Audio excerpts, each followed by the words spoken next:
नमस्कार, मैं Om Prakash life coach. आज अपन चर्चा करेंगे गुआर पर।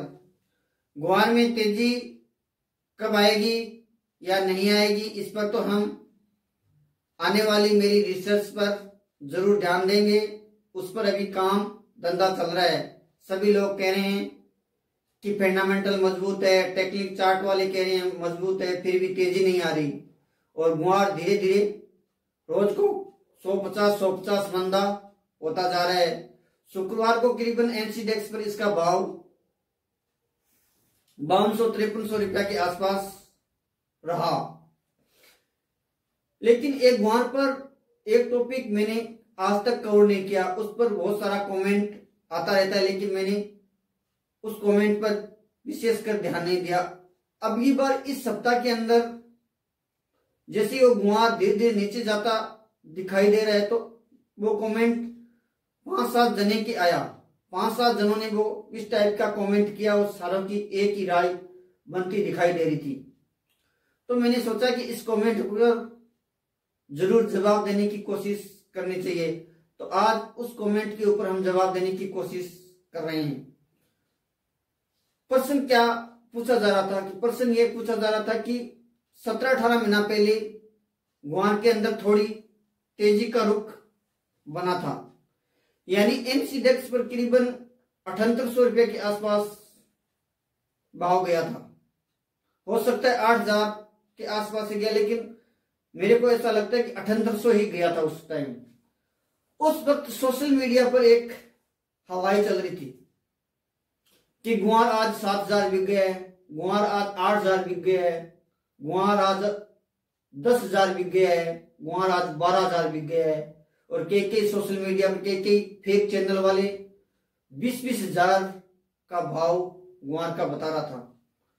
तो हमारे किसान साथियों ने क्या गलती की, उस कमेंट में लिखी हुई बात का जवाब देने की कोशिश कर रहा हूं मैं। मेरे किसान साथियों ने, मेरे दोस्तों ने किसी नजदीकी मंडी में जाकर और गुआर परचेज कर लिया। जिसकी जितनी श्रद्धा थी उस हिसाब से उसने गुआर परचेज कर लिया और उसके बाद में वापस वो भाव आज तक दिखाई नहीं दिया। तो वो लोग फंस गए। तो उनका कहना है कि अब हम क्या करें। तो मेरे दोस्त, सबसे पहले तो मेरी एडवाइस ये है कि सोशल मीडिया पर किसी प्रकार का हमें जल्दी से विश्वास नहीं करना चाहिए। सोशल मीडिया पर अच्छाई दिखाई जाती है, पर्दे के पीछे क्या होता है उसके बारे में नहीं बताया जाता। इसीलिए हमें सोशल मीडिया पर विशेषकर ध्यान रखना चाहिए। सोशल मीडिया की बात पर ज्यादा यकीन हमें नहीं करना चाहिए। सोशल मीडिया पर 2 तरीके का वीडियो आपको मिलेगा, एक पॉजिटिव एक नेगेटिव।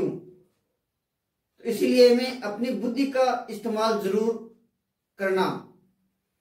देखो दोस्तों, बात ऐसी है कि आपकी कैसी कैपिटल है, आपने जो रुपया है वो आपका कैसा है, आपने किसी इंटरेस्ट पर वो पैसे ला रखा है या आपके पास में पैसे एक्स्ट्रा पड़ा है तो आपने परचेज किया है, इसके बारे में मुझे पता नहीं है। लेकिन हाँ, एक और, मेरी इसमें किसी प्रकार की कोई सलाह नहीं है।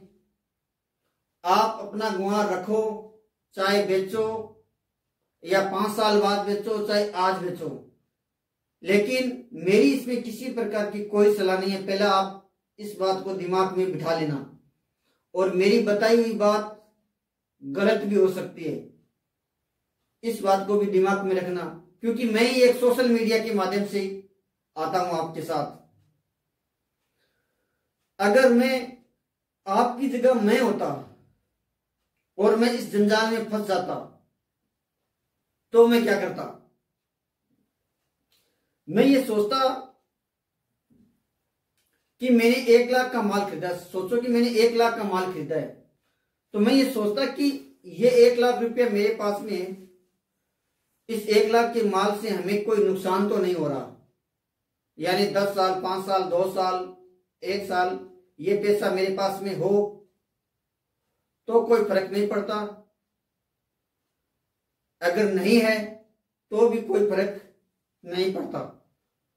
तो मैं इसको थोड़ा रखने की कोशिश जरूर करता।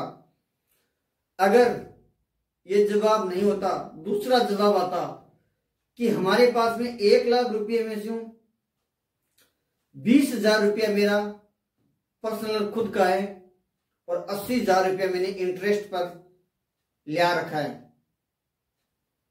क्योंकि जब इंसान के माथे पर कलयुग का वास आ जाता है तो ब्याज में लिया के भी रुपया हम कोई ना कोई बिजनेस में लगा देते हैं, और वो एक बिजनेस, लालच भी एक बिजनेस का तरह होता है, तो हम लालच में आके कोई ना कोई चीज परचेज कर लेते हैं। तो हो सकता है हमने किसी ब्याज में रुपया लिया के इस वस्तु को परचेज किया है, तो फिर थोड़ी परेशानी का सामना हमें करना पड़ सकता है।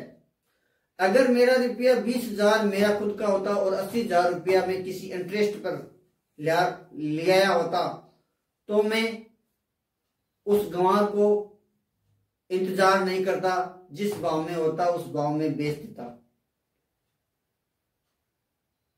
मैं मोह नहीं रखता उससे, क्योंकि इंटरेस्ट